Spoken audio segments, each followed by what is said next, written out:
2009, gamit ang sariling pera, nagbukas ng bahay ampunan ang mag-asawang doktor. Ilan sa mga kinakanlong ng Hayley's Home ay ang mga ulila ng mga namatay dahil sa HIV.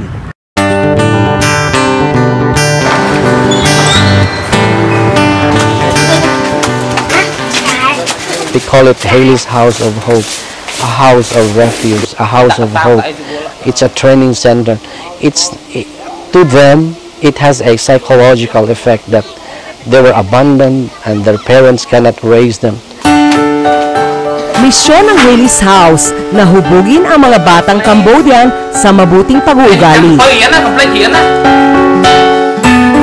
Ipinagawa ng pamilya ni Hayley Farr ang bahay ampunan noong 2007 matapos siyang mamatay sa isang aksidente sa Cambodia. Ours is not really an orphanage, like an institutionalized orphanage. We are a church. My husband also a missionary, and then so as part of that, we let them stay. Katulong nila si Makara sa ampunan.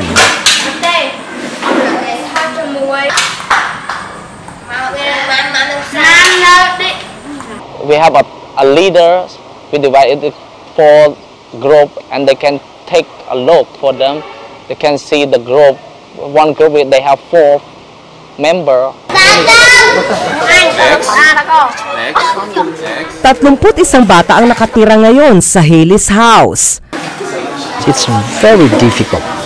They fight every day. They shouted every day. They cursed which I'm not used to it, to that environment. And they just fight any time of the day. Pero pinagtiyagaan daw nila na turuan ng mabubuting asal ang mga bata.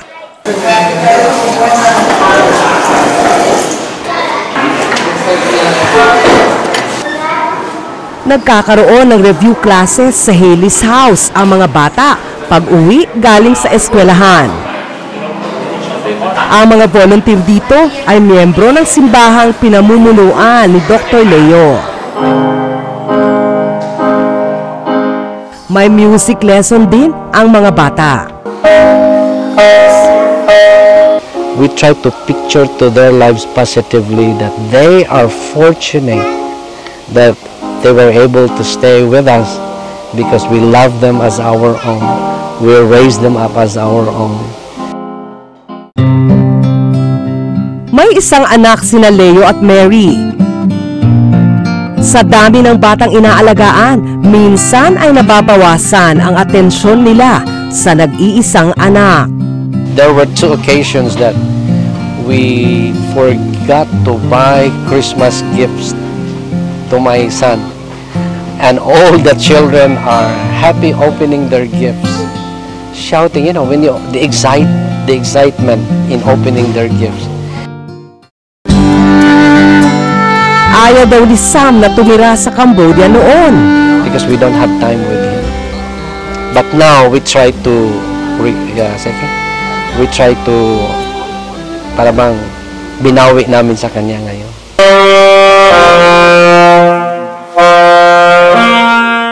Ngayon, kasama na nila ang anak sa Cambodia. Isa si Sam sa mga music teacher ng mga bata. I'm very proud kasi maraming bata na in need of someone to take care. So, yeah, I'm proud of my parents. So that's why after third year college ko, i-decide ako na I'm gonna study here instead para I will help my parents as well, and then I will study as well. Galing sa donasyon ang pondong pinaiikot ng mag-asawa para sa bahay ampunan. Because we operate by faith, so we pray, then God will supply.